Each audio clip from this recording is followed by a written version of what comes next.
বাংলাদেশের ঘরে ঘরে গ্যাস দিতে হবে, বিদ্যুৎ দিতে হবে, তাহলে তারেক রহমান যদি না দিতে পারে উনি ক্ষমতায় থাকতে পারবেন না। আমি ছোট্ট একটা স্মৃতি বলবো, 2013 সাল বেগম খালেদা জিয়া ঠিক এই জায়গায় বক্তব্য দেওয়ার জন্য এসেছিলেন।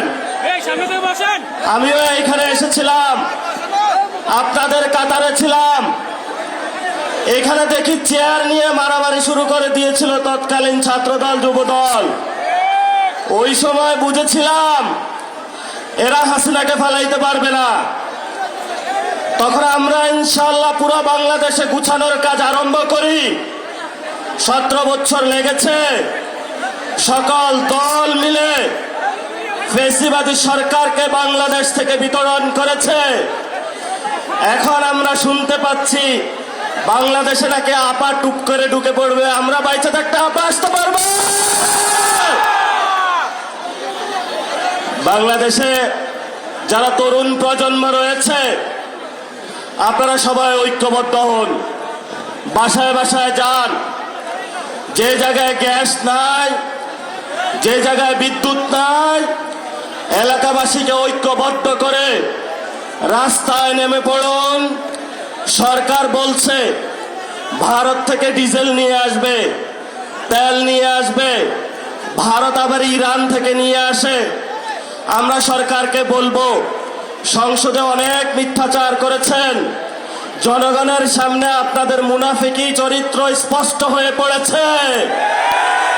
এখন হলো গদি আমাদের টান দেওয়ার সুযোগ এসেছে। আমরা স্পষ্ট জানিয়ে দিতে চাই, গ্যাস দে, বিদ্যুৎ দে, নইলে গদি ছাইড়া দে। তারেক রহমান গদি ছাইড়া দেন। যদি গদি টিকাইতে হয় বাংলাদেশে সংস্কার বাস্তবায়ন করতে হবে। বাংলাদেশে জ্বালানি সংকটের সমস্যার সমাধান করতে হবে। বাংলাদেশে ভারতের বিরুদ্ধে, অগ্রাসনের বিরুদ্ধে দাঁড়িয়ে চোখে চোখ রেখে বলতে হবে, মোদি তুমি যেমন প্রধানমন্ত্রী, আমরা বাংলাদেশের তারেক রহমান প্রধানমন্ত্রী।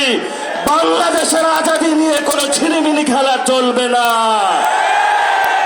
শেষ কথা বলবো, এখানে শহীদ উসমান হাদির হাজার হাজার উত্তরসূরি দাঁড়িয়ে আছে।